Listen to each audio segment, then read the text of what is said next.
好多香港人原本計劃喺台灣定居同埋退休，後嚟台灣政策改變，令到佢哋冇辦法繼續留喺台灣，佢哋就搬咗去英國啦。但係居英又不似預期喎，又唔想回流香港，所以咧近呢1-2年，好多人咧都去咗泰國同埋馬來西亞。點解？今集就慢慢同大家分析一下啦。睇片之前記住 subscribe 我哋個頻道，撳埋個鐘仔，一有最新嘅移民資訊，你就會知道㗎啦。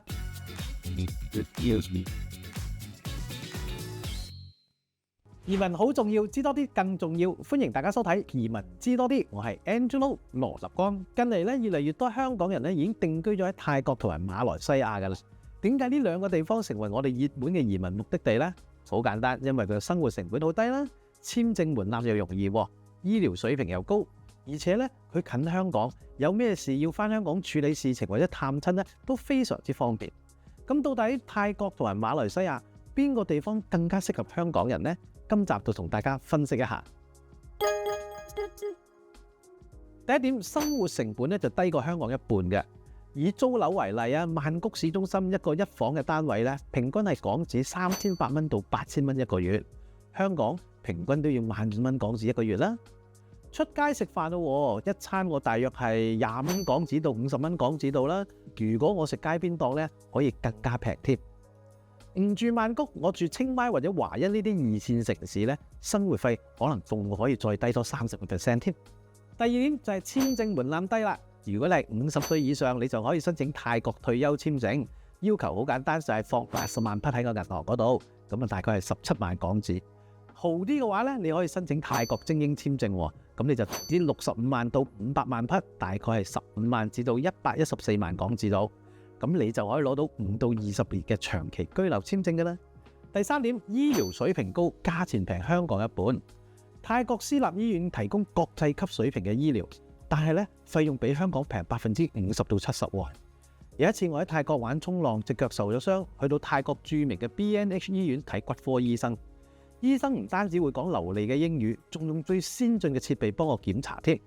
埋單，醫生費、X 光費同埋藥費，我記得都係120蚊美金，即係咧係930蚊港紙嘅啫。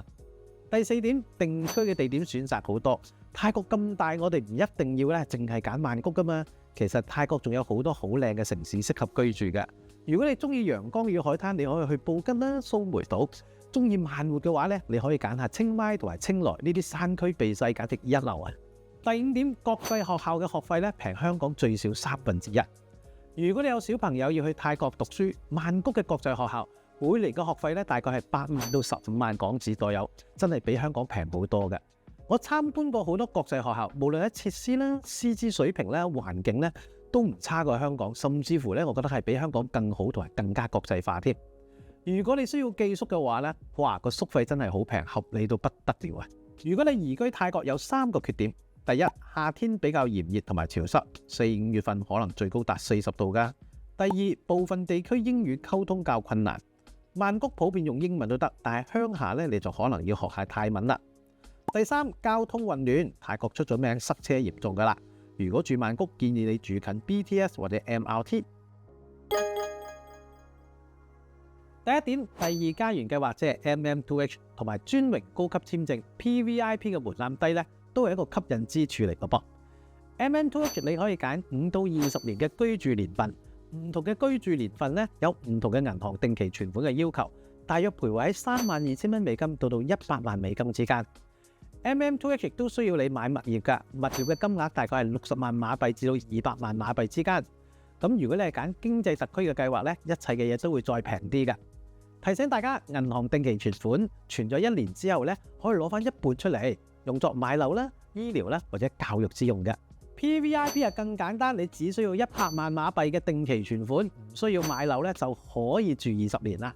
到期再延多20年俾你添。另外 PVIP 嘅申請人同埋 MM2H 50歲以上嘅申請人咧，唔需要有移民監嘅。但係如果你係 MM2H 49歲或者以下嘅申請人咧，每年最少喺馬來西亞要住90日。相對傳統嘅英美加澳國家咧，佢嘅移民監咪更加短啦，來去更自由，更加適合香港人嘅。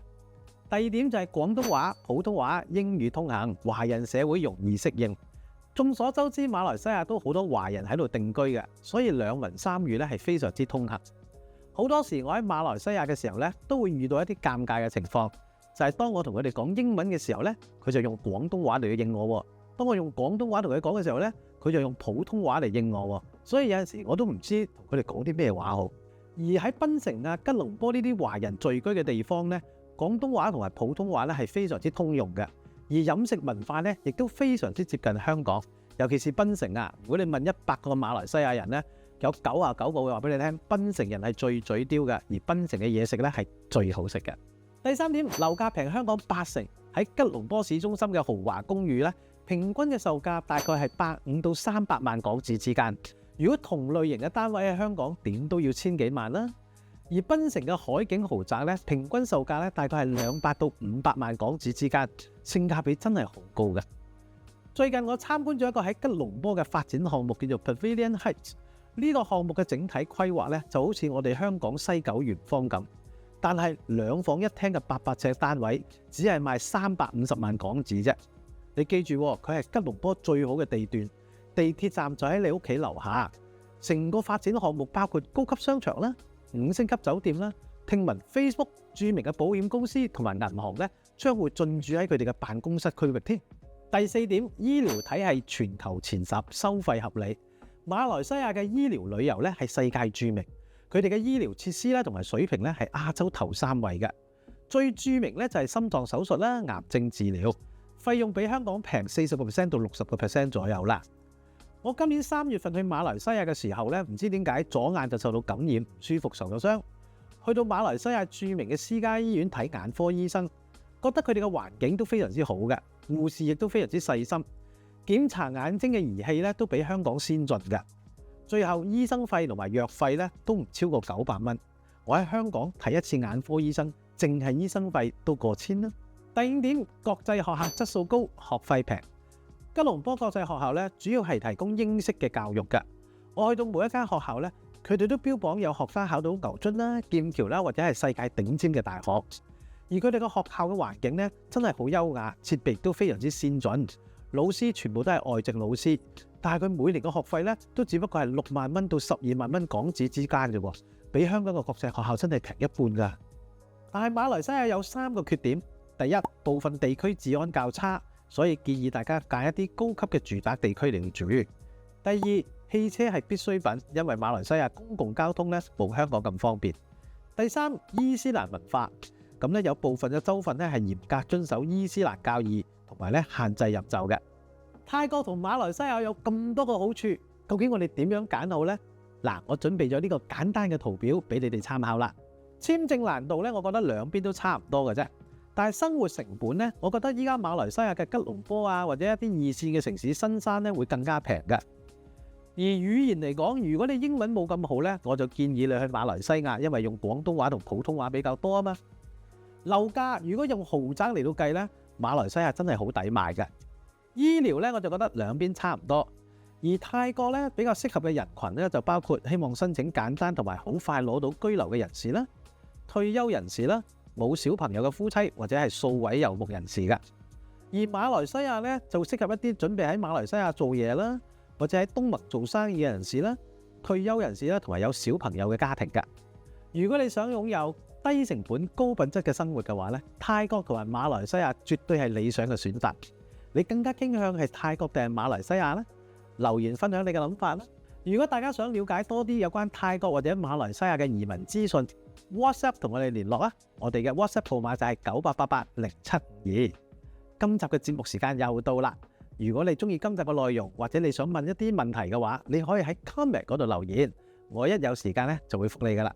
記住 CLS，我哋下一集再見啦，拜拜。